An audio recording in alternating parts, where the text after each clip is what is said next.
This is going to be the 5-minute Impact review. Just a bad show, I guess. It's a 5-second Impact review. It was just an Impact show. It wasn't horrible. Wasn't really any good. It was glaring plot holes as always. Angle and the Mafia came out with Sting. I think every episode of this show now starts with Kurt Angle and the Mafia coming out. Of course. So Angle cut a promo on Foley saying he would be in the main event at Sacrifice fighting for the belt. He was asked what he was going to give up, and he said he made Jarrett an offer he couldn't refuse. If he got pinned, whoever pinned him would become the new leader of the Mafia. So, we're starting out already. What fucking sense does that make? None. So, if Jeff Jarrett pins Angle, he's forced to be the leader of the Mafia that he hates? I'm more in thinking that Kevin Nash and Booker T are forced to do whatever Jeff Jarrett says. It's just ridiculous. Yeah. What if Jarrett doesn't want to be in charge of the Mafia? Too bad. It gets even worse. I'm just going to jump ahead to the end of the show. The end of the show is a tag team match. It's Joe, Jarrett, AJ, Foley, and Daniels against Nash, Steiner, Booker, Angle, and Sting in a 10-man tag. And Sting had made a deal with Foley, and he said, if I pin Foley in this match, who do you make a deal with? Jarrett. If I pin Foley in this match, you have to put me in the 4-way title match at the pay-per-view. Jarrett said, okay. But then Jarrett said, but you've got to sacrifice something. Now, first off, who came up with this Ultimate Sacrifice match? They did last week. But who came up with the idea? Oh, Jarrett and Foley? Jarrett and Foley both? Jarrett explained it to Foley, as I recall. It was 2 weeks ago. I'm still trying to figure out why everybody has to sacrifice something. Apparently because it's the name of the show. But it makes no sense to me. But let's just pass on that. Let's say that there's a reason everybody has to sacrifice something. So anyway, they have this match, not all that good, especially at the end where it completely fell apart. Oh Christ! I guess I got to go back even farther. Earlier on in the show, Foley, who is teaming with Jarrett, tells Borash to go tell Jarrett that he cannot bring his baseball bat or his guitar to the ring. Why is Foley telling one of his teammates he cannot bring a weapon, first off? Aren't they supposed to be teammates? Well, they hate each other. Okay, so fine. So, then they go to Jeff Jarrett, and Borash tells him, and Borash is like, what are you going to do? Now, first off, what do you mean, what are you going to do? You can't bring a goddamn guitar to the ring, and this is like a problem? Yeah. Okay, so Jarrett, who is a babyface, starts freaking out. Right. Like, what am I supposed to do? He is not allowed to use a weapon. As a babyface, what the fuck are you supposed to do when you can't bring a fucking guitar to the ring? Grapple? You fucking wrestle and out-wrestle a guy and beat him like the better man. No, Jarrett's having a fucking conniption fit because he can't bring his fucking guitar to the ring. So they go to the match and start doing I guess Jarrett made the big comeback or somebody did. No, Foley did. Foley did. Foley did. It was funny because the crowd saw through Foley's bullshit on the show, and they knew he was an evil man pretending to be good. Hold on. We're getting ahead of ourselves here. I'm just trying to get to the main point, but I have to get to this part. All right, fine. So anyway, they have this match. It breaks down into a 10-man. Foley brings out a barbed wire bat. Yes, Jarrett can't bring a guitar, but Foley can bring a barbed wire bat. So they get into a little argument, and Jarrett gives Foley a stroke onto the barbed wire bat. He then gives Angle a stroke, which, by the way, what was Jarrett so worried about if he's beating up two men single-handedly here? But that's beside the point again. So then Sting jumps on Foley and pins him. The announcers go, the heels, they didn't say the heels, but they just said that they stole the win. How did they steal the win? They didn't steal the win. Jarrett turned on his fucking partner because the babyfaces can't get along like complete dipshits, and Sting took advantage of it. How is that stealing the win? So, anyway, to get back to my final point here, Sting pins Foley. Now Sting is in the match at the pay-per-view. But, as Jarrett said, you've got to sacrifice something. Now, because these people have no fucking idea what they're doing, because nothing they do makes sense, this isn't a match where a guy gets in, but somebody else has to choose what he sacrifices. No, everybody chooses what they have to sacrifice. This is not like if there was a match and you and me were able to be involved. But in order for you to get into the match, I had to choose something you had to sacrifice if you lost, and vice versa. Therefore, if I were going to be in the match, I would have to say, all right, Vince, I'll be in the match. Fine, you can choose some sort of... What do I have to sacrifice, Vince, in order to get in this match? And you'd say something like, you've got to put your hair on the line. Sure. I'd say, fine. And then I'd say, all right, Vince, you can be in the match, but if you're in the match, you cannot eat any pork rinds for a year. No! Exactly. And you'd be like, oh, shit, well, fine, the match is worth it. No. In TNA, these people are so fucking stupid that the stipulation is the guys that are in the match choose what they want to sacrifice to get in. So, if you're Sting, and this were real... Would you not just say, a $5 bill? I'll put my face paint on the line. If I don't win this match, I will not wear my face paint for a year. Something like that. No, Sting, the fucking dumb shit, goes, I'll put my career on the line.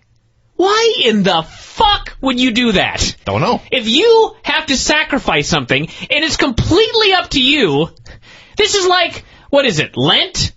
Yeah. You give something up for 60 days. Okay? Nobody goes, I'm going to give up pissing for 60 days.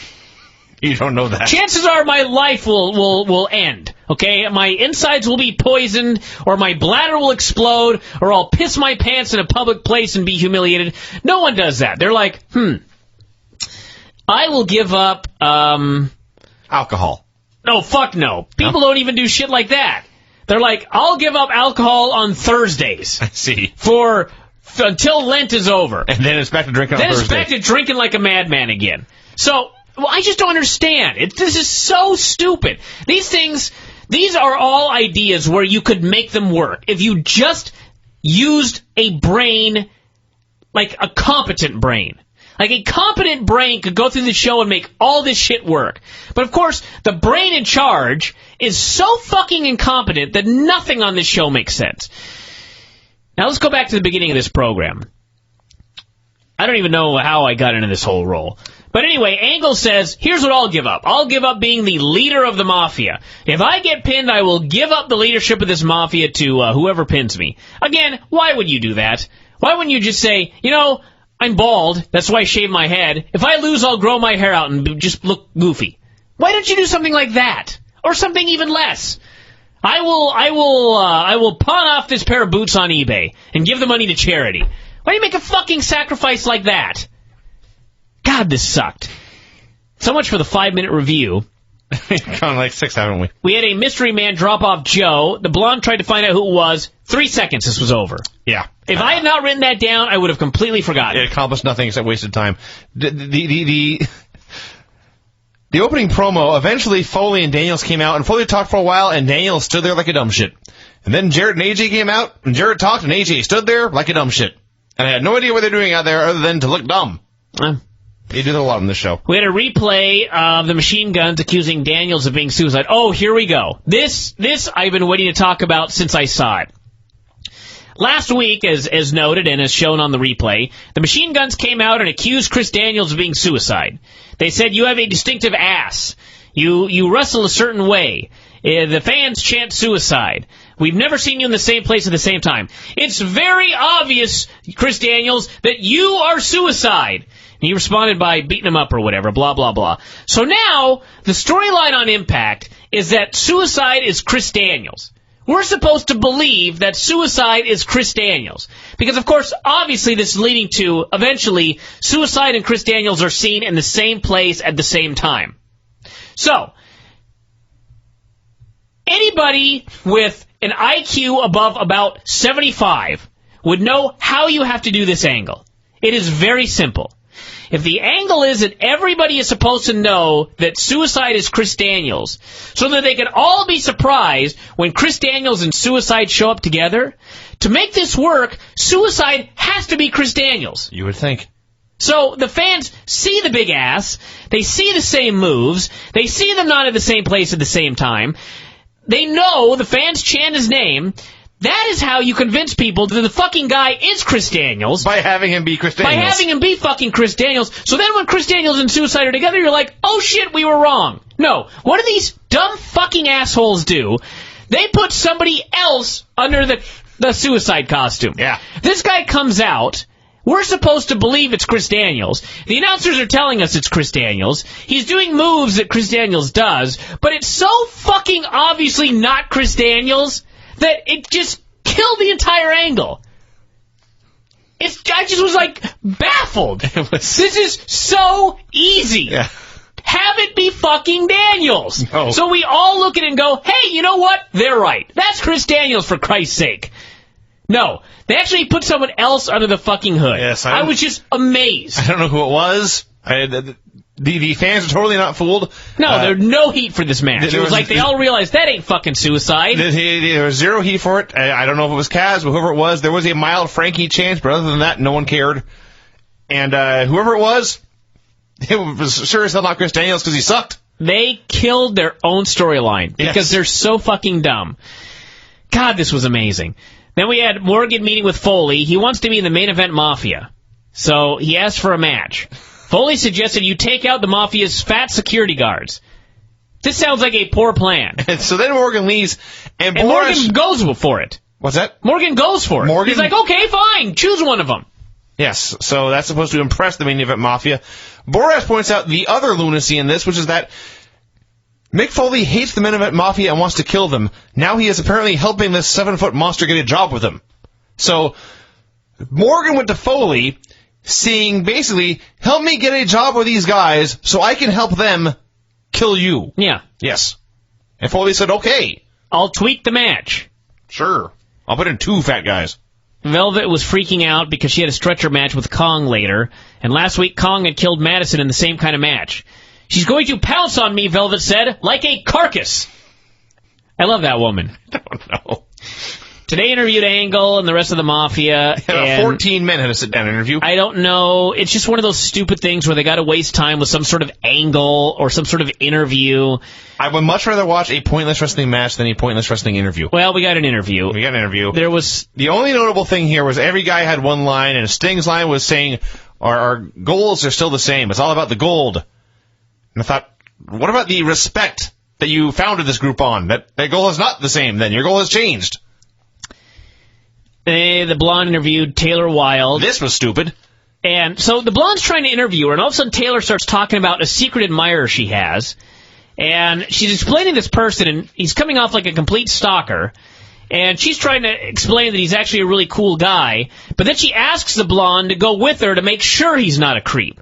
Now, keep in mind, this all was discussed on national television. Yeah. They were going to interview her about something, and she just talted talking about her personal life. She started talking The blonde interviewer got involved with this personal life talk, and then they just walked off screen. Just put on the TV. Imagine something like this happening on, say, a football game. Not likely. Never. But it was, yeah, and the behavior she was describing, it was a guy she didn't know, but he was sending her text messages and emails and stuff, and it was stalker behavior. This is what stalkers do. But she thought it was cute. She's dumb. I want you all to watch the replay of this show so that you can witness Matt Morgan and both fat security guards. First off, I have no idea what Morgan's music is. It's horrible. Please get new music. Second off, they're supposed to be security guards. Just heavy guys that are extra bodies to grab somebody that tries to cause trouble with the Mafia. So instead, they just are doing a pro wrestling match. And a bad one. Because the fat guys are very green, and Morgan has never improved in the ring for some reason. Well, because he never works. So they have this horrendous match. I mean, literally one of the worst matches I've seen in all of 2009. They actually got the fucking heat on Matt Morgan. He made a comeback. He threw a drop kick for no reason except to show that he can't do a drop kick. The fat one flew outside. He kicked the other guy, pinned him. Ungodly, horrible match. It was amazing because Morgan's whole gimmick is that he's big and giant and strong, and so they booked him with a giant fat guy he couldn't lift. But then he was dumb enough to try anyway. So he tried to hit a Beal on this giant fat man. It looked horrible. He chokeslammed the giant fat man. It looked horrible. Then he went aerial. He couldn't do that either. This was career sabotage. It was horrible. Someone went to ruin Matt Morgan's career with this match, and they succeeded. We had another segment with Foley and Borash, where Foley said, "You can't bring the guitar, tell Jarrett." Then we had Borash try to interview Jarrett, but Jarrett kicked him out of the locker room and told him to leave. And so, of course, 20 minutes later, JB's back in there, trying to ask him the same stupid fucking question. I get so sick. Why do we need 19 separate appearances by any one person on any show? Because they are paying them. I don't know. We had the Blonde interviewing Eric Young and Jethro Holliday, who said they were going to win tonight and go to the finals of the Team 3D Invitational. They did not win. They lost to Beer Money. We had Team 3D there as commentators. They fucking actually brought up Jim Ross by name when talking about Ross's commentary, where he said that tag team wrestling was a thing of the past, and so Team 3D buried him. At least they didn't come on the air and say that, the unified tag team champions in WWE are the best in the world. But hey, we're number 2. At least they didn't do that. Yeah, that's how low your standards have fallen. Yeah, I actually thought they might say something like that. You're right. That would have been worse, saying that they would love to meet a great team like the Colons or whatever, but that would have been worse. But it still came off as just something so pathetically low rent. So Beer Money's in the finals. They'll face the winner of Red and Suicide versus British Invasion apparently next week. Raish and Kong did a promo where Kong actually spoke. "Dumb blonde, dead blonde," she said. Should have not spoken. I think your delivery was better. Yeah. Yeah, she just screamed these words, and it took me a second to realize, she's saying the dumb blonde is going to be a dead blonde. I understand now. We had Velvet Sky's tits against Awesome Kong. Velvet was so nervous she could not hump the rope coming down to the ring, so this was useless. And they were supposed to play this up like Kong just destroyed this girl, and she did, and I guess it was supposed to be somewhat serious, but all through the commentary, Don West is saying, first he said, "Kong hit the implant buster." Beautiful implants, too, by the way. Then she hit second and a third, and Don said, "She's not going to have any implants left if this keeps up." Then she hit a fourth and the fifth, and Don's like, "I don't know what the record is for implant busters." Like there's a record book. Kong hit 8 implant busters in a row on so-and-so on such and such a date. So she finally put her on the stretcher. Stretcher matches here. Don't even ask for the stupid rules. But then pulled her off and hit a power bomb and put her back on, and Velvet was killed. They'd kicked Raisha and Angelina away from ringside, which begged the question, why didn't Angelina just run back down for the DQ and save her partner? I don't know. It also begs the question of, when Angelina and Raisha were kicked out, it's the exact same thing they did last week. And Mike and Don apparently forgot because they couldn't fathom, why is this being done? What's happening? I don't understand. And then a second later, Tanae mentioned, well, they did do it last week.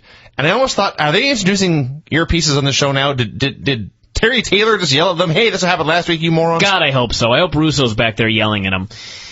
By the way, I will praise TNA in that the build for Kong and Angelina is very good. It's very simple. It is Kong is killing her entourage one at a time, and it's finally going to come down to Angelina for the title, and we'll see what happens. So that's good. We had Abyss with Dr. Stevie. Daphne walked in, and Stevie wanted Abyss to transfer his aggression to Daphne. Fuck her, I thought. And he said at the pay-per-view, Daphne would be the first ever Knockouts Monster Ball, and he wanted Abyss to mentor her and be in her corner. I am still boycotting these segments. I sit through them. I pay as little attention as possible. I don't write anything down, and I sure as hell do not discuss them. Lethal and Creed came out and called out Daniels. They accused him of being suicide. And, of course, once again, this fell completely flat because Suicide had wrestled earlier and was so clearly not Christopher Daniels. So they did their little deal right here. And Daniels said if Creed worried more about beating Suicide, he wouldn't have gotten his ass kicked earlier. Told him to get his head on straight. Lethal, meanwhile, was doing comedy this entire time. And Daniels said he didn't have time for jokes. Right now, Lethal was the biggest joke in TNA. Lethal slapped him. And then the Machine Guns came out and said next week they were going to unmask Suicide and expose him as Daniels. And also give the people what they wanted, tickets to the gun show. All right. It's a fine little catchphrase, I guess. Sure. It works for them because their whole gimmick is that they're twerps and dorks and annoying guys. But as a segment, this was fine. We have more important things to complain about on the show. Here we had the Blonde. I just yawned there. I am reviewing TNA. What do you expect? The Blonde interviewed Angelina, who's freaking about how Kong had literally killed all her friends. Literally killed.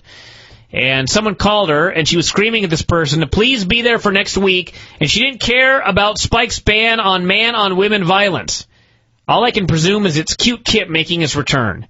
I hope so. I have no idea, but we were supposed to care, but they immediately cut away, and thus it was impossible. There's also a point here, I think we discussed it earlier, it's one of the many Jarrett segments, but Boris walked in from Jarrett and said, Jeff, I got some notes for you. And he began to go over these notes about things Foley had done, and I just thought, what is the point of this? I'm tired of seeing these two men on my TV. And we had the main event. So go for it. All right, we had the 10-man tag. Kevin Nash, Booker T, Scott Steiner, Kurt Angle, and Sting versus Jeff Jarrett, Mick Foley, AJ Styles, Samoa Joe, and Chris Daniels. Samoa Joe, I don't know if they're new pants or if he just started tucking them into his boots, but it is a vast improvement. He no longer looks like a giant tub of goo. He now just looks like your typical average fat guy, which is a huge improvement. Oh, they got the heat. They got the heat on AJ. They're working him over. It was fine. It was amusing watching the baby faces at the beginning. They were running wild, and they would tag a guy in and do this wacky, complicated, elaborate double team. And then when the Mafia got the heat on AJ, and they would do a double team, and all these guys have been wrestling for 20 years, whatever, and they would do a tag, and Sting would hold AJ open, and Kurt would kick him. Then they just keep wrestling. Just keep it simple, everyone. Keep it simple. So anyway, Mick Foley is a heel who acts like a babyface and tries to associate himself with the babyfaces, especially... I was actually going to ask if I missed something. I know I didn't see the show last week, but every time I see this fucking show, Foley is the opposite of what he was the week before. Like, I could have sworn he was a heel the last time I watched this show. Well, then he came out at the beginning of the show and was like a huge babyface. Right. What the fuck is he? Why should I care? That's the kid thing. I don't know if they want him to just be crazy, but it's one of two things. Either he is a heel who pretends he's a babyface, or he's a crazy guy who switches so often the crowd does not get into him. Either way, it's bad. So, he got the hot tag here, and people went, boo. That's about it. He wrestled for a while. Guys did some stuff. Kevin Nash remains horrible, although he did manage to, Joe hit him with a tope and did not die, so at least he did that part right. And then they did an ending that involved, we talked about it earlier, but involved Jeff Jarrett, Kurt Angle, Sting, Mick Foley, and a barbed wire baseball bat.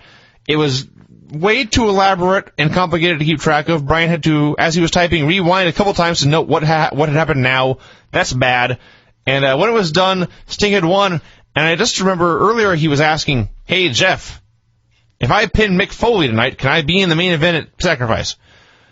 Why didn't he just say, can I be in the main event at Sacrifice, regardless of what he does in this evening? They need a fourth guy.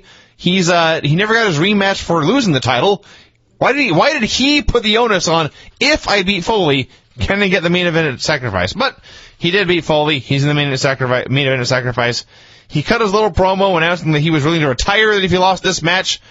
And then he left the ring, his music played, and they put a sole spotlight on the barbed wire baseball bat in what I suppose is supposed to be a dramatic moment. Yeah, wow. Why didn't he just sacrifice his baseball bat? If I lose, I won't use my bat for a year. I'll dump the stupid purple coat. Why even put a time limit on it? Why don't you say, if I don't win, I'll stand on my head for 10 minutes? Sure. Who cares? If I don't win, I will do a little dance. Yeah.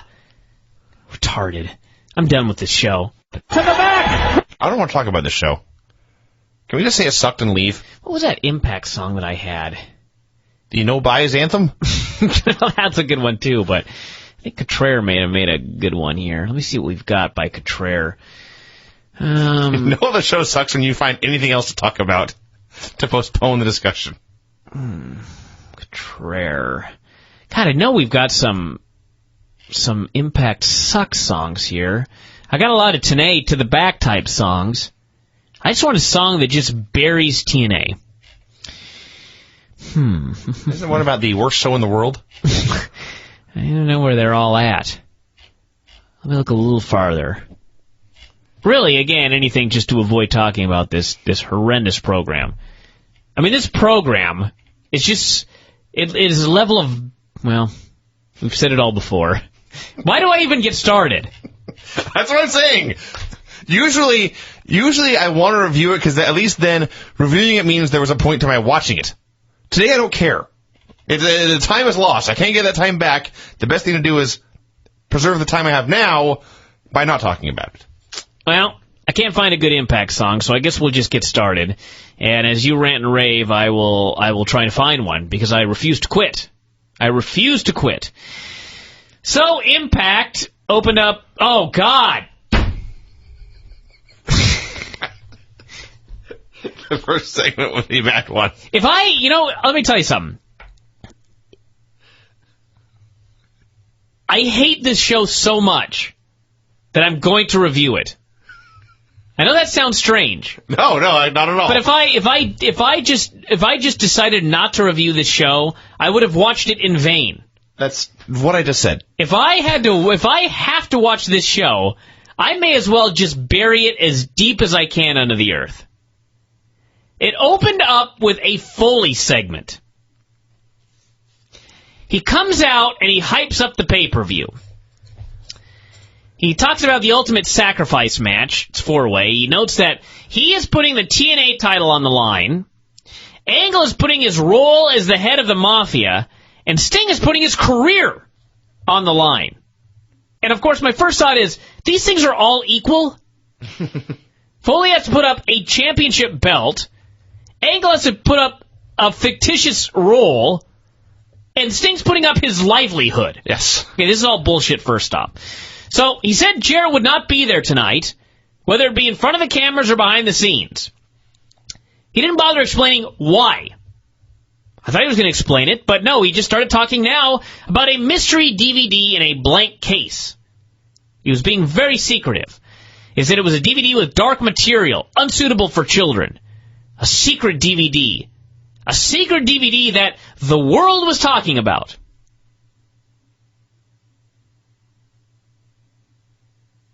A poorly kept secret, this. No, what do you mean? A poorly kept secret? Who was talking about this DVD? There's also that, yes. Who was talking about this DVD besides Mick Foley? Well, you see, the world. This DVD is a giant secret, yet somehow the world is talking about it. I've not heard anyone talk about this DVD. And lest any of you think this is just Mick Foley being a heel and telling a lie, Mike TNA said they said there had been something had happened in Nashville that day. So, no. We were supposed to believe the world had been talking about this DVD. He said he was going to go backstage and contemplate the situation with Jarrett. What situation? We don't know. No idea. 8 minutes, I didn't have a single idea what they were talking about. Not a single clue. No, I don't know. I don't know. The tease was there was a DVD, it had dark, disturbing stuff, and we get to see it later. Yeah. Cut to the Mafia. No More Kurt Angle. Completely random bullshit. They said Kurt was in California filming a movie. Nash said the Survivor chick is willing to bankroll the group as long as we get rid of Charmel. Now, first off, why does the main event Mafia need a financial backer? I have no idea. Wasn't the entire thing from day one that they were the rich, successful guys? You would think so. And the undercard guys were the poor geeks? What did they need a money backer for? I don't know. Not to mention the fact she won $1 million on Survivor. And apparently that $1 million... $1 million. That $1 million will be enough to fund the mission these 6 wealthy people have planned.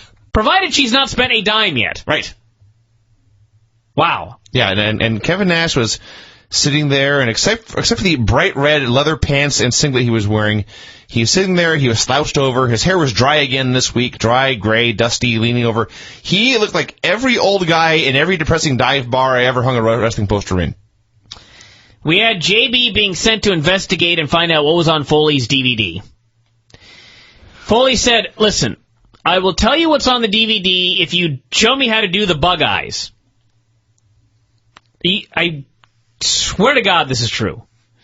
So, Borash is starting to do this, and then Eric Young walks in and is bitching about how he wanted an opportunity, and the best TNA could come up with a tag match last week with a mystery partner.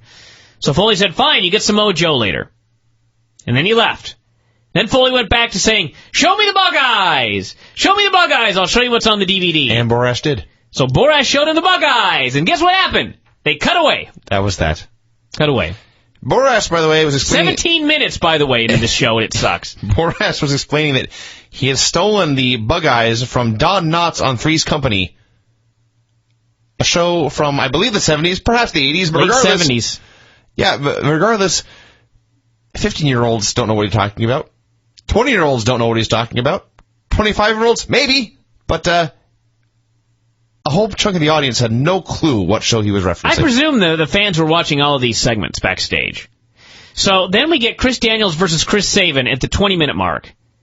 Alex Shelley at ringside. Lethal and Creed on the ramp. Where's Tiffany when we need her? So they have this match, and nobody cared. No. It was like the first 20 minutes had so drained them with idiocy that they didn't even care about Chris fucking Daniels and Chris fucking Sabin having a match. So they have a match. Don's busy talking about how suicide has to be Daniels, all this and that. He said the simple solution is for them both to appear on TV at the same time. Thanks for the analysis, Don. So Daniels went for the Angel's wings. This was a hell of a night for Don. Yeah, Sabin. Actually, Shelley got all the way in the ring. The ref missed it. Didn't lead to the finish. Just kept going. No. Shelley interfered again. Got thwarted. Daniels pinned him.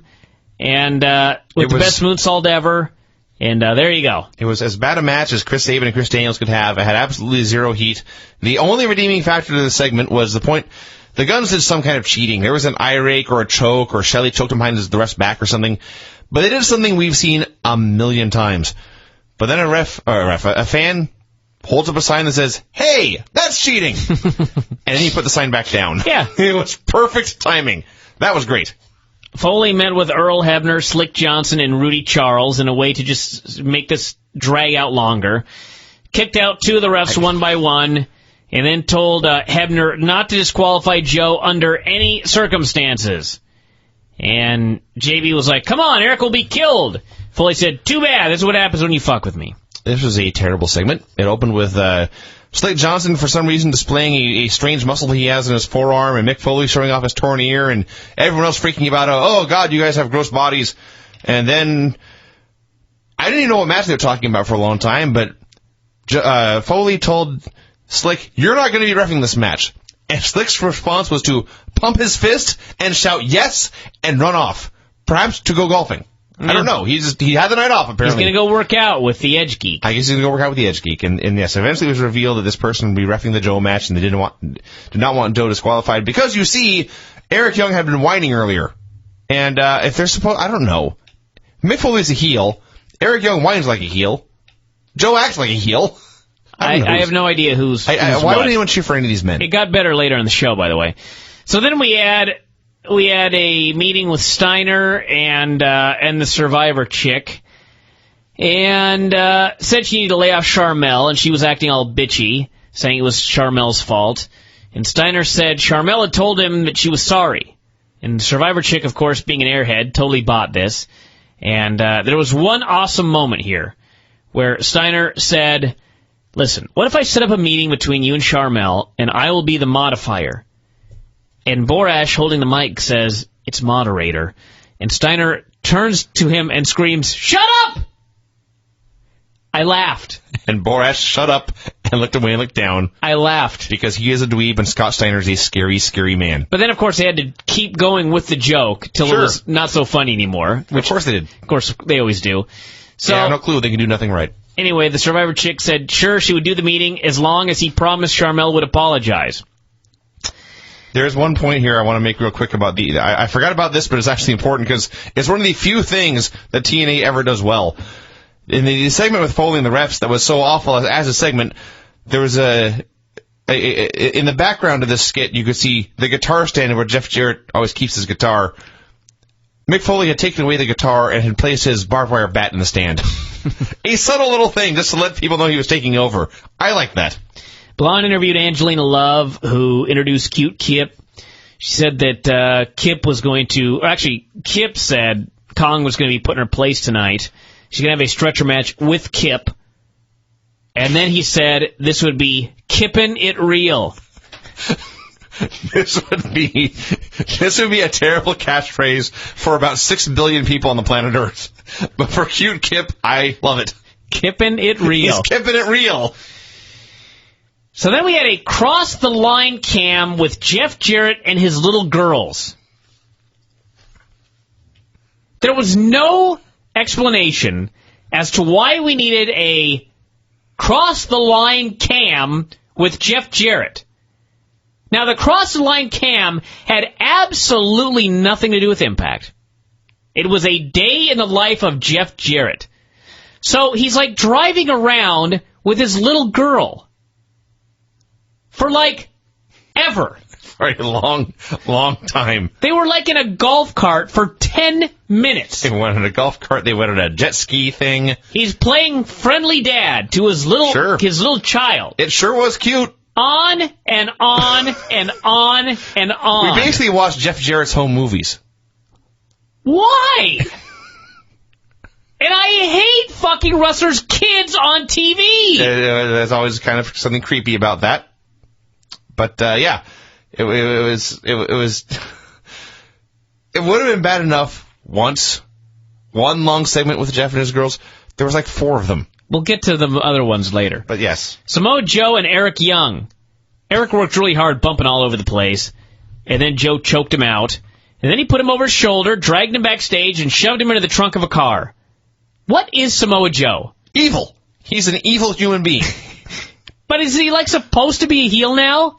Because he is. That's the only possible explanation. I don't think he is, though. I think he's supposed to be a babyface. and so is Eric Young, by the way. Do they really think that he's like Steve Austin right now? They may be Talk that dumb. about having no understanding of Steve Austin's popularity or why the character worked. They may be that dumb. So, I mentioned earlier that Don West had an amazing evening. I think it really started in this match when somebody, probably Joe, somebody hit a kick, and Don West, at the side of this kick, said, "Wow, that's like Tom Dempsey." Silence. Except Joe has 2 feet. More silence. I am the only person watching this show who got this reference. I guarantee you. And I'm going to explain it now, not because I'm proud of knowing this, but I want to point out what an obscure reference this was. Tom Dempsey was the kicker for the New Orleans Saints from like the 60s. And the deal was he was born with half a foot, so they put a special kicking shoe on there. He basically had a golf club for a leg, and he kicked like a 63-yard field goal, I think. It was the record for like 40 years. Only I know that. Me and Don West. No one else watching this show had a clue. It had nothing to do with anything. He did not explain it, and then they just moved on. Of course. Yes. If this surprises you, why? I don't know. TNA interviewed Sting. This sucked. This sucked in so many ways. He's interviewing Sting.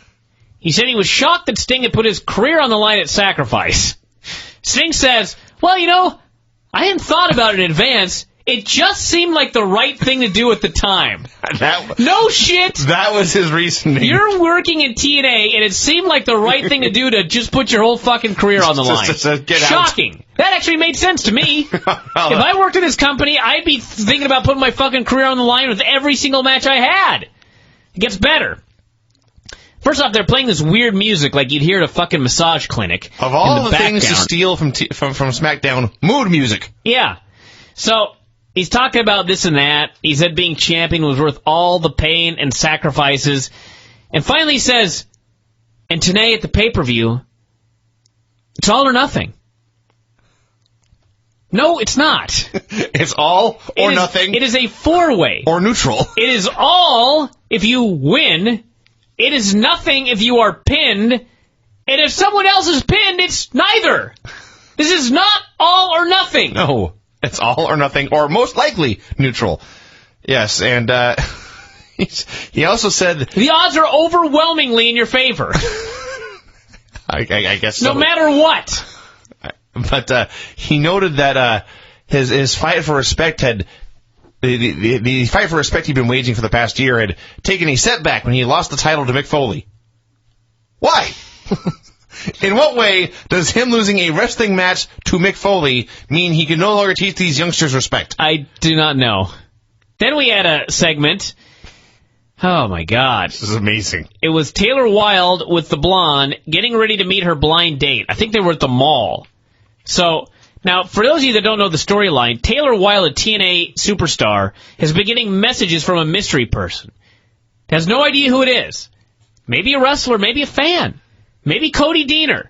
But anyway, she's smitten by these messages. She's willing to meet this man on a blind date.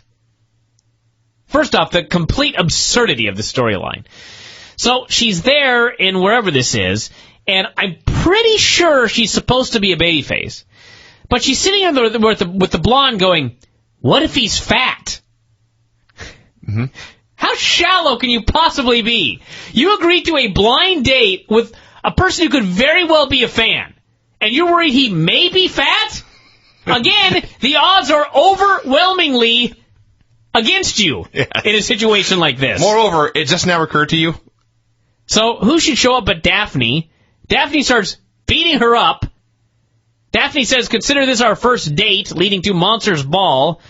And who should make the save but the blonde announcer? The fucking announcer makes a save with a broken glass. Right. Lauren was prepared to use lethal force here. She was prepared to take Daphne's life to end this beating.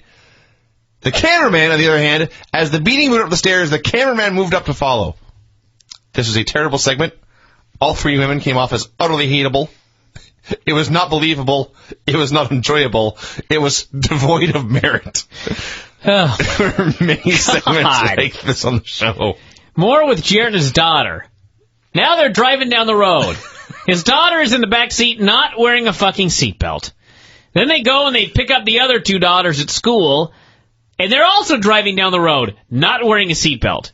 Everybody, buckle your fucking kids up. Put the seatbelt on them. Maybe just in Washington where it's against the law to not have your seatbelt on. But, hello, you're driving a vehicle at high speed. There's a seatbelt there for a reason. Buckle up your fucking kids, for fuck's sake. So he starts dropping them off here and there. They're all acting cute and this and that. And this went on and on and on and on and on. Adding literally nothing to the show. They went to dance. They went to basketball. He made sure one of his girls was wearing socks.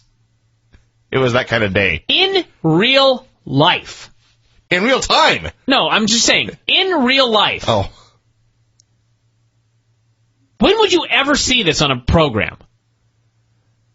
Certainly not in the middle of a show. Have you ever watched a program, ever in your life, that had a scene like this? I like this. Yes. Where?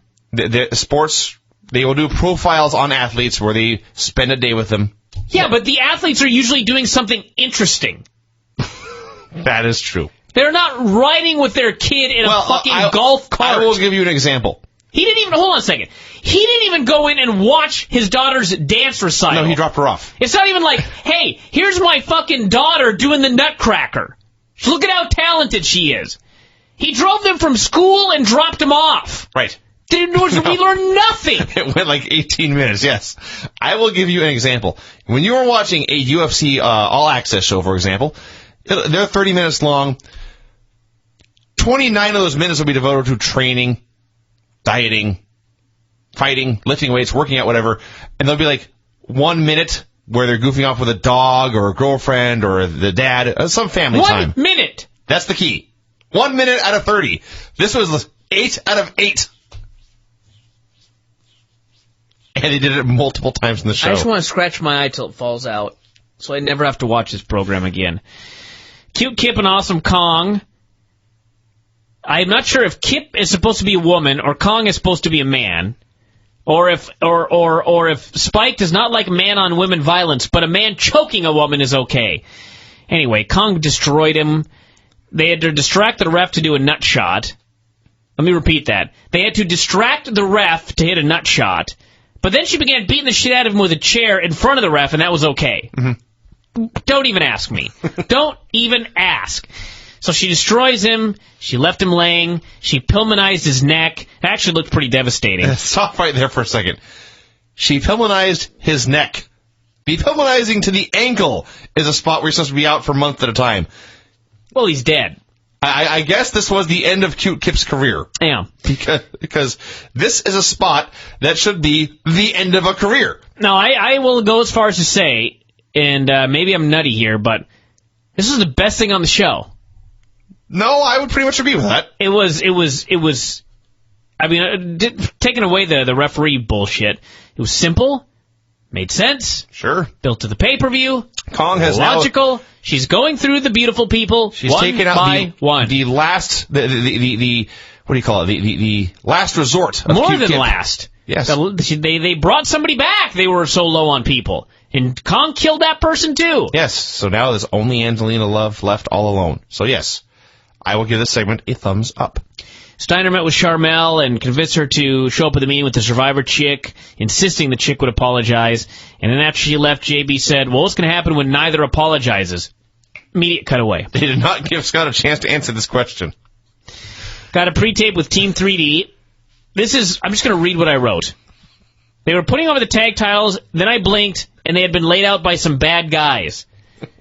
I swear to God, between the time this attack occurred and when they cut away, no more than 5 seconds had passed. No, that's true. No, it was very, very brief. And it was funny because they started... let me ask a serious question here. Okay. Why bother? What was the point of even airing it? What is the point of even having this segment? Okay. Here's what I believe happened. First of all, Team 3D started talking and it said, moments ago. And I thought to myself, it's not even really a live show. This couldn't even be fake live. It had to be moments ago. And then they were talking. The screen kind of flashed. It showed the British Invasion guys laying out 3D. We saw exactly one hit with a briefcase. Then it flashed and the British Invasion guys walked away.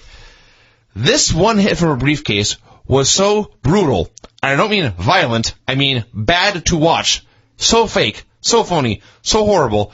That I assume the rest of the beating was so brutal they could not have shown any of it at all. And that is why it disappeared so quickly. Which leaves me with two questions. One you've already asked. Why show it at all? Question number 2. The show is not live. Have them do the beating again. Have them do it better. And air that in this place. No. Wasn't getting any better. There. I can't believe how much more we have to talk about. Shut up, please. More with Jarrett. He was at a restaurant. Then he went to leave and he ran into Borash, who was drunk and coming out of a nude karaoke bar. Again. Why? I don't know. Suicide and Amazing Red against the British Invasion. Semifinals of the Team 3D tournament. Suicide didn't bother going down on the zip line because every time Kazarian uses that zip line, he tears a muscle. And I guess they figured that better safe than sorry. So they did something much, much better. He magically appeared The lights went out. When they came up, he was squatting on the announce desk.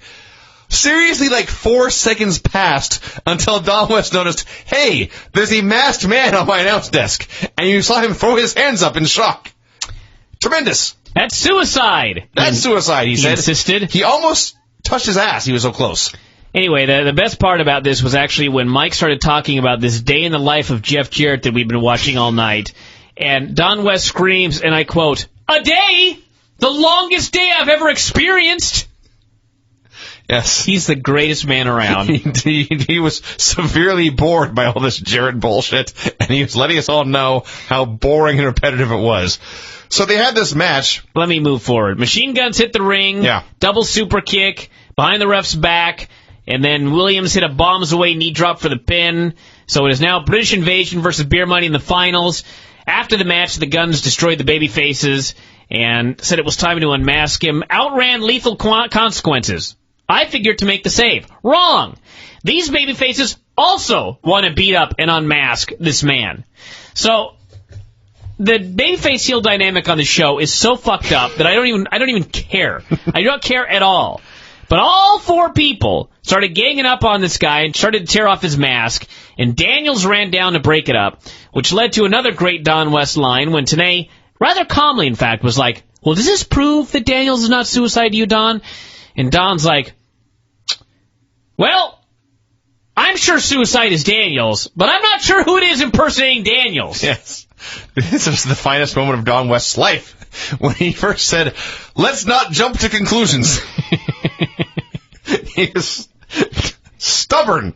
Yes. He was adamant that there's still a possibility. He wasn't sure what was going on, but he knew suicide was Chris Daniels. This was funny. That was Mike Tenay called him, and I quote, an idiot. He called him an idiot. In hindsight, this was the highlight of the show, not the cute Kip Awesome Kong match.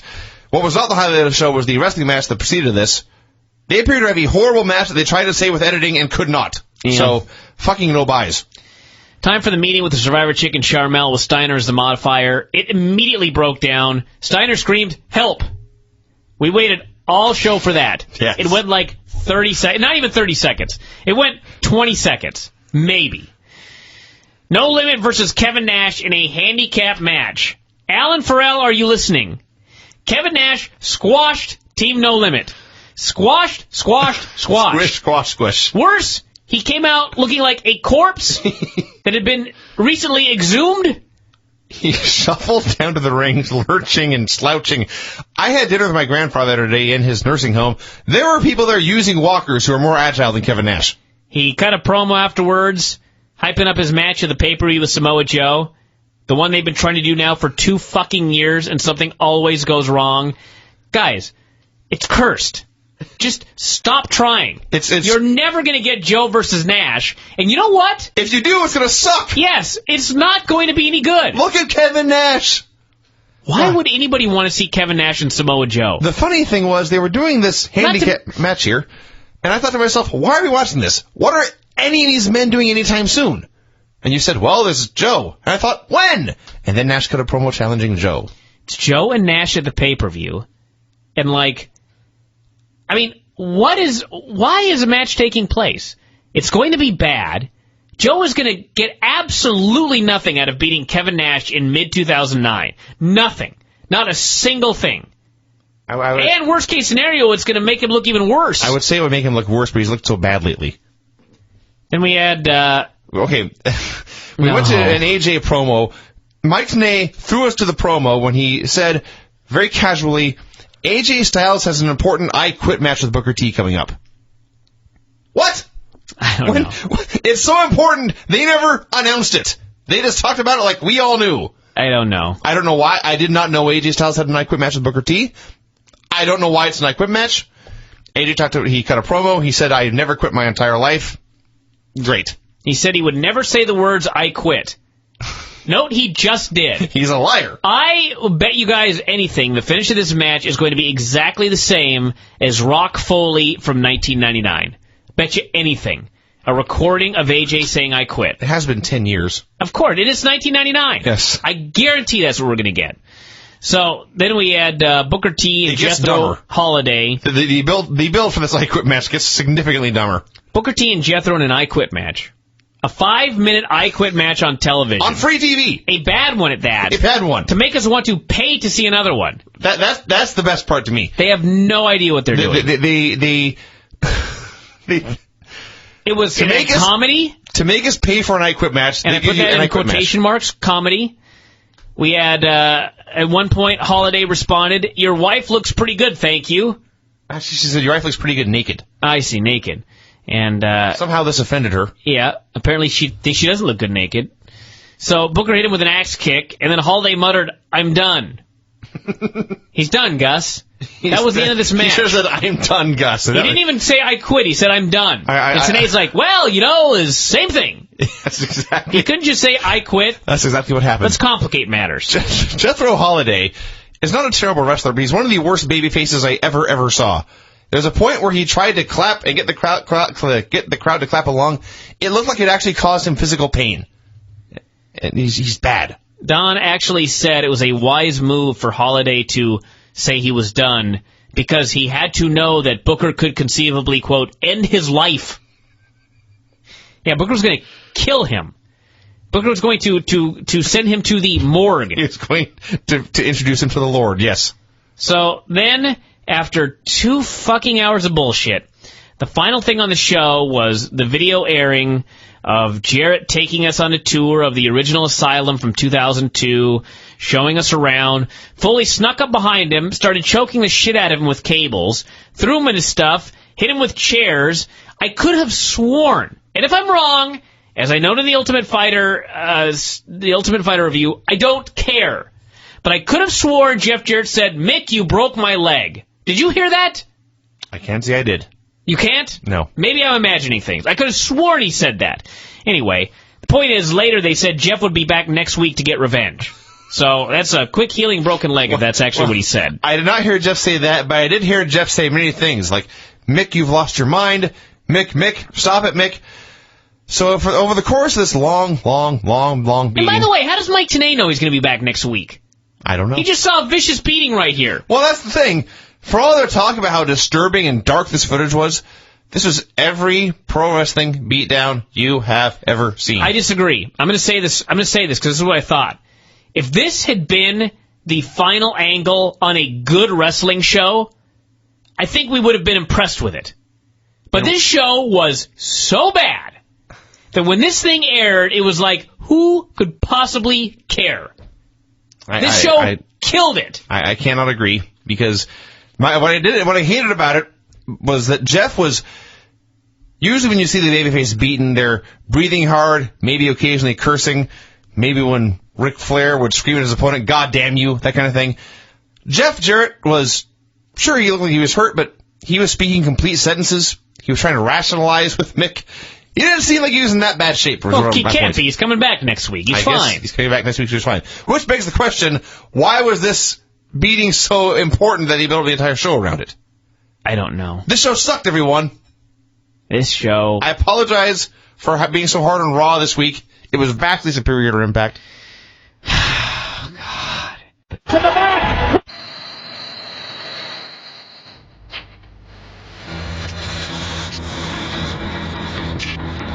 That sounded really cool in stereo.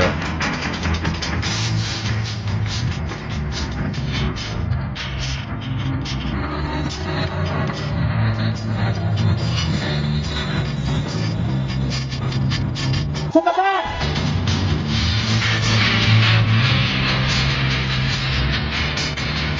To the back! Give me US! To the back! Give me US! To the back! Give me US is all! There you go. Great. Didn't bury TNA quite enough. All right, Impact. There was good on the show. I thought this was a fun show. There was good and there was bad. There were a couple things that filled me with anger and rage. It was the first full Impact I've ever watched in HD. Looks awesome. I will give them that. Show opened with Suicide versus Red. A wrestling match. Swear to God. I was so happy. And a good one. It was a damn fine match. They had a great little match here. Suicide and Young Red. Fast-paced, fun opener. A lot of great near falls. Yes. Suicide pinned him with his finisher, which, of course, can't be called the assisted suicide, which would make sense. It's the Suicide Solution. That's fine. That's the best they could come up with? That's a fine name for a wrestling move. No, should have been the assisted suicide. It's just the way it should be. Come on now. To nitpick, there was a point here where they cut away from the match to show the main event Mafia arriving earlier in the day. Yeah. That annoyed me. Took away from the match. But, like I say, I'm very happy to see a wrestling show opening with a wrestling match. Any good one. And we only got a decent amount of time. Both guys came out looking good. So this segment gets a raving thumbs up from me. Every time there's wrestling on the show is great. Yeah. Let me tell you something about Impact. This match was awesome. When they let their wrestlers wrestle. Jeff Jarrett and Eric Young I thought was really good. Mm-hmm. And Chris Daniels and AJ Styles was the best match you could possibly have in 5 minutes and 10 seconds. Yes. Everything involving talking on this show, I would just like to take... I was just going to say something very, very lewd. Let it out. I would just like to take a part of my anatomy and shove it in a part of the anatomy of the writing crew's another part of their anatomy. That's all I need to say about this. Don't look at me like that, Craig. You lost me somewhere in there. They can suck my dick. I see. That good enough for you? Now I understand. This fucking thing with the Mafia, they came out, Angle's there looking dejected. Sting starts doing a promo.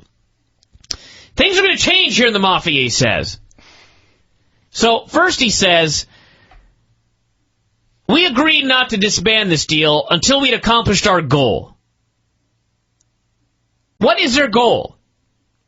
To teach the young guys respect. Was Sting not shaking hands with all the young guys on Sunday? That's what I hear. Apparently they've gotten the respect. You would think so. Okay, so what is the goal? I don't know. He didn't tell us what the goal was. So, he wanted to know if everyone had held up their end of the deal. He said Nash had allowed jealousy between Sharmell and the Survivor chick to get in the way of what they were trying to do, so he banned women from the Mafia. Yay. All right? Then he said Angle's private security team was unnecessary, never there for anybody else, therefore they were fired. Now, I realize I am bad at math, but there's 5 members in the Mafia. He just pissed off 3 of them. Mm-hmm. Why didn't they just beat the shit out of him and kick him out of the Mafia? Because, Brian, the winner of the match got to be the leader. So they're forced by TNA obligated to stick together to break up TNA or destroy it or whatever. They're honor bound to agree to the stipulations of the match. This was so fucking dumb. I don't disagree. I just don't care. Anyway, then Joe came out and he said that One man, being Sting, could not handle 4. This is an awesome line. One man could not handle 4. Which is true. This, he said, was a job for a nation. That being the nation of violence. Which consists entirely of One man. Samoa Joe. Yeah. This is not, what he said was, this is not a job for one man. It requires one man. Then he said, I have been ordered to take out the Mafia one by one, ending with Kurt. Why is he ending with Kurt? Kurt isn't even the fucking leader anymore. Because he's still the biggest star. Okay. And this was the end of the segment. He said he'd been ordered to kill Kurt Angle. That's not an exaggeration. I have been ordered to kill you. K-I-L-L. That's what he said. Yes. They just walked backstage. I guess he's going to kill him later. Well, I thought, if your orders are to kill this man, why don't you just snipe him? I'm trying to think of a mafia movie where a guy's just like walked into a bar where everyone's sitting around drinking and just said, I have been ordered to kill so-and-so, and then calmly walk out. No one retaliates. Sure, everyone just sits there and then keeps drinking. I don't know. All I know is Joe came out, I believe he was wearing jeans and some funky leather jacket. I don't know if he's losing weight or if this is a better look for him, but he looked much less fat. JB interviewed Foley, and I will not lie, I paid no attention to this. Something about King of the Mountain qualifiers. They were rambling about a lot of stuff early, and the point was he booked AJ versus Daniels and Jarrett versus Young. Team UK did a promo backstage. Boy, did they look... Well, there was something about their look that was just not right. I shouldn't say not right. I don't need an 18-page thread. Let's just move on. Doug Williams challenged anyone to a ladder match for the X Division title shot briefcase that he does not own. He stole. He stole it, and apparently now he owns it. Nobody in TNA has said, no, this is not yours. Right. He stole it, and like, no one cares. He just has it now. That should tell you everything. That should tell you everything you need to know about how important these briefcases really are. This is not like Miss WrestleMania or Harley Race's crown. This is supposedly an official TNA contractually obligated deal that he just stole. And TNA doesn't care. No. Lauren interviewed the Survivor chick, bitching about Charmel. Charmel went and attacked her. Comically hideous. This was, as we talked about earlier, horrible, but still better than what we saw in ECW, I guess. So Booker ran in to break it up. Baby! And as he runs in, the door's open, and if you look in the background, you can see Kevin Nash happen by. His eyes grow wide at the scene, and he backs up as if to say, I want no part of this. Yes. I cannot hate Kevin Nash. I just can't ever. That was the most entertaining thing he's done in a long, long time. Kevin Nash is one of those guys that, like, I think I talked to him once in my life. He was drunk. This was during WCW. I was talking to someone else, and they handed the phone to him, and we had a drunken conversation. I just had this feeling he's one of those guys that we would be best pals. Well, I just have this feeling. You will find people who... You'll never find anyone who says he's not a nice guy. Oh, you will. All Well, maybe not the nice guy. But People, some people don't like some of the maneuvers he's pulled, but no one ever says he's no fun to hang out with. the maneuvers? Maneuvers. You've been drinking? Have I been drinking? I have, actually. So have I. We both have. So, Lauren was telling us to hold on because she was about to interview Sojourner Bolt. Think about this. Frantic. Stay with me, Sojourner Bolt will be here. Yeah. Like it was the Pope or a Martian. So then Stevie Richards walked in, and they had a long fucking discussion about Abyss. All I wrote was, god-awful shit, just wretched. No explanation of what it was, because I don't know, I don't care. This was like the worst soap opera bullshit you ever saw. And I can't even say that because we have a lot of people that, like, got hooked on soap operas because their wives watch them, and they happen by every now and then, or they're in the room, and the next thing you know, they're like, Christ, what happened to so-and-so? It's never like that with TNA. No. I do not care at all about Abyss, Lauren, and Dr. Stevie. No, I mean, not a shred of care in my entire being. You have said too much about this already. I am still boycotting it. Doug Williams and Cody Deaner in a ladder match for the X-Title briefcase that Williams stole from Homicide. At least they got more than 2 minutes. Yes. They killed each other. I sat there and I thought, why are you fucking killing each other for a ladder match on Impact? God bless the guys, though. The finish was Deaner almost getting the briefcase, but Williams shoved the ladder over. And Deaner put his leg out, because I guess he was going to try and crotch the top rope like Shawn Michaels in the first ladder match with Razor Ramon, or the second one, I guess it was. Was it the second one or the first one? I think it was the first one. He crotched himself and got his leg caught. Anyway, his foot landed on the rope, and he slipped. And he slipped, and the ropes propelled him high into the air. He did a full flip. He managed to land on his feet on the floor and fly headfirst into the barricade, at which point he fell in dead man's position flat on his back. All I can say is, God, Christ, is a Cody Deaner fan. Yes. There is no other explanation for him to be completely unharmed by what happened to him. He should have died. This was like Vic Grimes being thrown off the top of that fucking scaffold, missing all the tables, but landing on the ropes and doing a flip back into the ring. Yes. It's the same sort of thing. So, anyway, we watched this about 6 times and cackled. Well, once we realized, first we were terrified, and then we watched it and we realized that he had actually landed on his feet, and after landing on his feet, a lot of his fall from that point was actually forward motion. He jumped to make the bump bigger. Once we knew he was perfectly fine, then it became hysterical. And we were laughing over and over and over again. They did kill each other a lot. I do like, though, Doug Williams took the safest bump off a ladder I've ever seen, where he jumped off, landed on his feet, and then rolled down to his ass. That was awesome. And the other highlight of this was just at the beginning when they were questioning Cody Deaner's wisdom in accepting this ladder match against Doug Williams. And Don West gave us all a very important message. This is why you shouldn't do crystal meth. Yeah. Not drinking, not weed, not even shrooms, crystal meth. Yeah. Which I agree with, by the way. You should not do crystal meth. But it made me laugh. This is what I wrote. Jarrett did a promo. I was doing something else. Don't know what it was. I'm just going to be honest with you, everybody. I know some of you want me to watch every single thing on this show. I know you want me to get mad about it. I know you want me to rant and rave. I don't want to. No. Sometimes I'm going to choose not to watch segments. Yes. I don't care if you think it's my job. I run the show. I decide what my job is. My job is not to watch this Jeff Jarrett segment, for example. Well, sadly, I did watch it and I did pay attention. And really all I know is that he bitched about Foley and Eric. Great. Stevie was in the ring doing a promo. He called out Abyss, yelled at him for chokeslamming him on a thumbtacks, said that he needed to go back to start this therapy process all over again.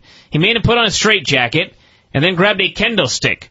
Lauren ran down to make the save, which led to nothing, by the way. So then, who should run through the crowd but Raven? Approximately 10 men said, "Welcome back."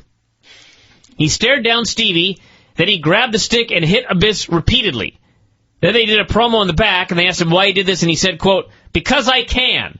This is the best they could come up with. And so, yes, I am still boycotting this, but I must mention, I realize Don West is the heel announcer. But as TNA was appalled that Stevie was going to hit this man in a straitjacket with a stick, Don West kept insisting, it's the only way. Yeah. To what? The only way to get him back in that straitjacket. What? No, he was in the straitjacket at this point. Oh. Why? What is Because this he's in a therapy heel. for? Because he's a heel. I mean, okay, so that's why Don West said that. That's something else that came up I may mention later, too. But why is Abyss in therapy? Why is Abyss going to a therapist who beats him? Because he's crazy. Why should I care? Well, we've explained already that no one can. This is not a why. Is it possible? The answer is no. It bothered me more than usual here. Angelina Love and Sojo Bolt. Beautiful People's entrance in HD. Highlight of the week so far. It was you and me and Craig watching the show, and that may have been the only 2 minutes where we were all silent. All silent, staring at the screen. And I swear to you, I wish I had a webcam because I had just... This is going to sound horrible for those that can't see it, but I had my finger just like this. And I realized this, like, as it was almost ending. It was on his cock, everyone. Well, anyway, Sojo's ass was hanging out. Of all the people. Yeah, and she couldn't figure this out, apparently, because her ass was out for the entire match until the end when Angelina hit her move and pulled her pants up in the process. Yes.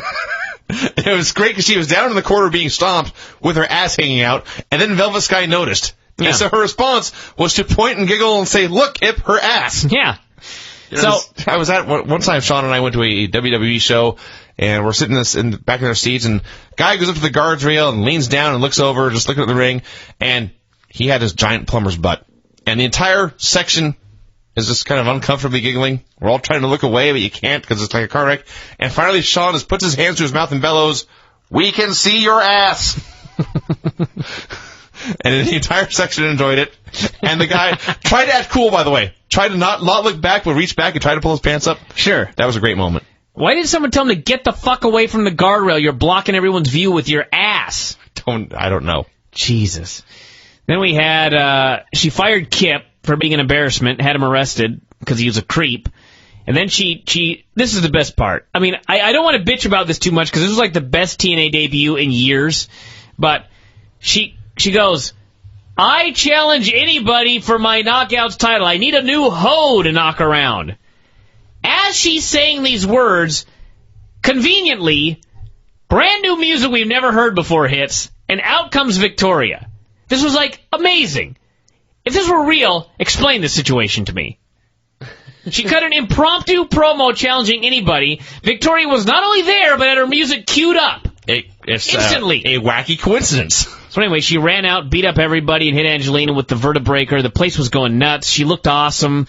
This was, like, the best debut I can remember in so fucking long. Yes, and it felt... We have seen every possible match of the women they had. They desperately needed a new face. They have one. This was a triumph. We had Eric Young doing a promo saying that tonight Jeff and everybody else would be forced to take notice of him. He guaranteed it would be a night we would never forget. He said repeatedly that they had called on him in case of emergency. He had delivered in pay-per-view main events, and then he was always forgotten again, which is totally true. Borash interviewed Machine Guns and Lethal Consequences. They all hate suicide. They've teamed up to figure out who he is. All right? It was a fun promo, and I realized the Machine Guns gimmick is that they're basically snarky teenagers, but they look like goofs here in Dockers and T-shirts and their tag belts. Dress better, you guys. Come on. All right. Foley came out for a promo. This was the other talking segment that made me so mad. Foley comes out, and he's doing this promo about something. He's doing a promo about this latest angle they've come up with that they understand, but no one else does. Some secret meeting in Nashville or some such bullshit. So, anyway, he explains that next week it's Samoa Joe versus Nash in a cage. So, by the way, to digress here for a moment, Joe beat Nash clean in the middle of the ring with his move. With his finisher. On pay-per-view. Right. This builds to a cage match for free on TV. Maybe it's a Samoan thing, because we saw Umaga do the same thing to CM Punk. Beat him clean with his finisher and then challenge him to a strap match.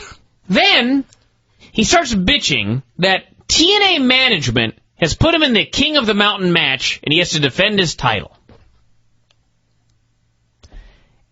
Who is this TNA management? I believe. Mick Foley is the majority shareholder. Yes. Who is above him?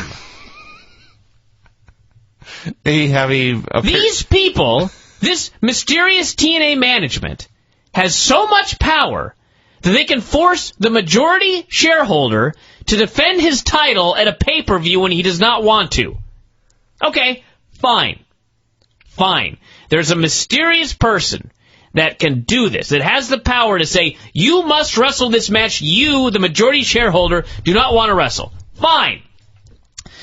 Then he starts talking about how, for the good of TNA, he needs to be the champion forever. How is he going to do that? He's going to do that by only defending the title once a year. That's his plan. So, Foley has the power to not wrestle any title matches for a full year. Mm. Where's TNA management? But he can't. Yes, he can choose to go a year between title defenses, but he cannot get himself out of this King of the Mountain match. This was so fucking stupid. This does not make any sense. They always have to have somebody who's even higher than whoever they've got. Yeah. Jeff Jarrett is the owner, the founder of the company. Mm-hmm. Mick Foley is the majority shareholder. Mm-hmm. There's now mysterious people above them. Sure. Who? Obama? Whoever. That would distress me. If Barack Obama was booking TNA, maybe he is. I don't know. There's always someone higher than them. God, this was stupid. So then, AJ and Daniels did a match an interview, and said they were going to have a good match tonight. Blah blah blah. Joe came up. AJ blew him off, and Joe apologized and said that he was okay in the head now. He wanted to get back to the way things used to be. Then why are you still drawing a penis on your face? Why are you still threatening to kill men if you're okay in the head? I did watch you threaten murder 90 minutes prior. Oh, this fucking show. Then we had Jared and Eric Young, King of the Mountain qualifier. I like this match. A good, fun, fast-paced TV match. Correct. 2 thumbs up. Correct on all counts. Just fucking wrestle all the time, for Christ's sake. Yes. So they do this match. Jeff wins.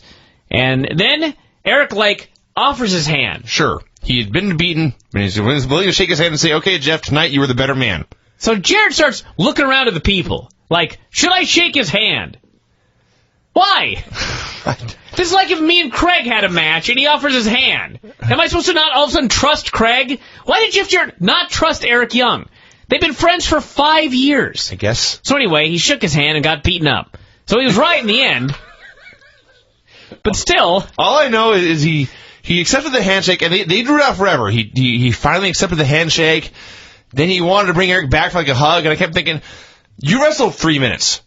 It's not like you just main evented Mania with this. You had a fun, short TV match. Well, 3 minutes on Impact is almost their WrestleMania. Let's actually find out how long that match is, because I have the times right here. All right.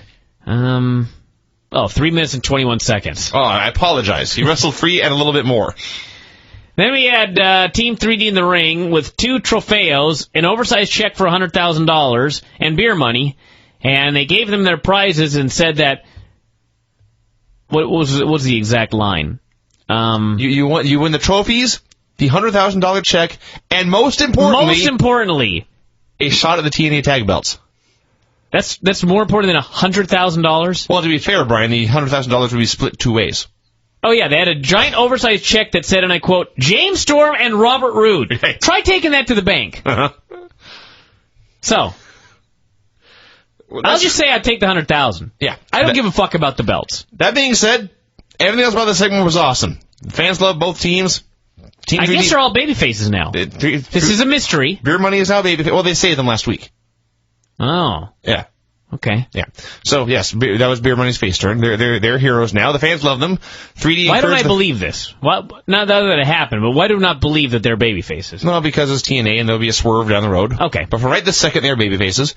But yes, they led the fans in chance of beer money, and they handed the check to Storm, and the fans chanted, "That's a lot of beer. That's a lot of beer." Mm. That made Storm happy. Then he drank beer from a cup, and they all partied together, and then it ended. Yeah, no one turned on anybody. No, it was so simple. It was great, and it was a capper on the whole tournament that made the whole thing seem important and fun. So a giant thumbs up for this segment. And the main event was great. AJ Daniels, King of the Mountain qualifier.